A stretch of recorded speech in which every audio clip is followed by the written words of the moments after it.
Hello again, it's Yap and Carolina, and we're doing a series of interviews to discuss Yap's philosophical ideas.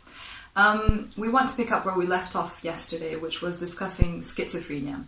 So schizophrenia in Yap's conception means to be split from source, and here he was referring to the notion, the incorrect notion that individuals have today, that they have a separate identity, when in fact there is only really one identity.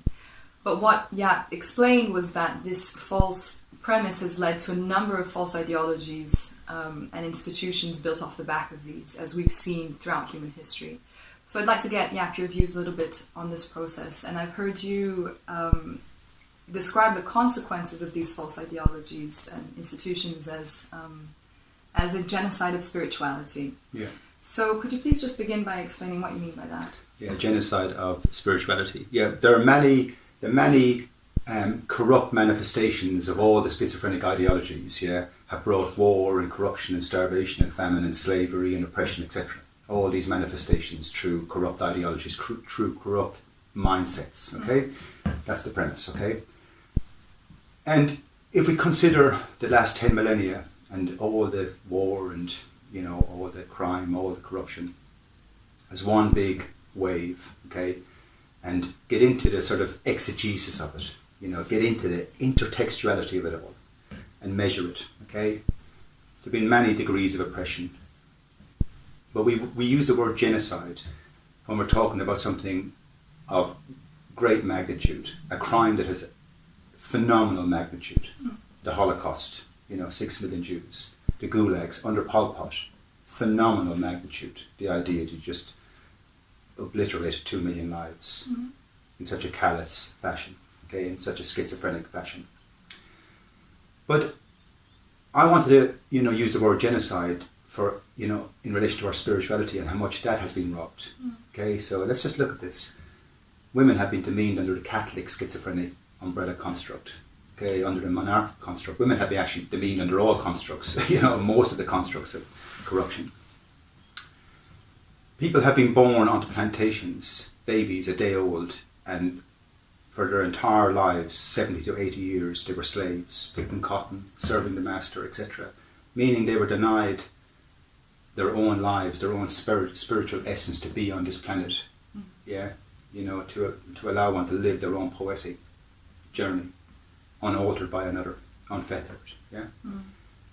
And so we have denied the lives of millions. We have denied them their sexual right to be free on this planet by demeaning it. Catholicism, prime example, all the religions. We've denied men the right to be men. We've denied women the right to be women. I could go into it. I can go into it. You can go into it. All intellectuals can go into this pond and understand the damage done to individuals by degree, and degrees turning into mountains, into magnitudes that we don't want to grasp. Okay? And in that context, that's a genocide of spirituality, because we're looking at millions and millions and millions, generation after generation, after suffering the trauma, the chains, the whips, demeaning each other, spitting on each other, shooting each other, chopping each other up, okay?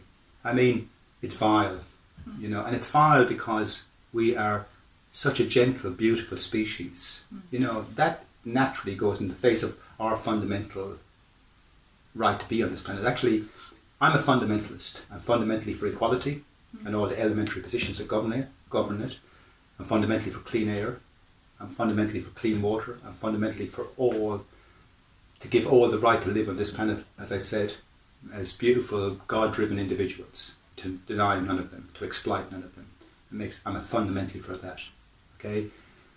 But the fundamentalists, anyone who has walked off the path of elementary positions, if you will, okay, off the path of axioms, but anybody who has walked off the path of elementary positions, natural elementary positions, onto their own schizophrenic path, that's a pathology of delusional ideas, okay? That's extremism. Anybody who leaves the path of righteousness is an extremist, okay? And extremists create extreme problems, and it's all by degree. But I'm using these notions to relate it because they're systemic, okay? Because they contain it. Okay, we don't need 10,000 books now to analyse it. We can see what it is on this day. The problem is a cognitive schizophrenic mess, no matter what way you come at it.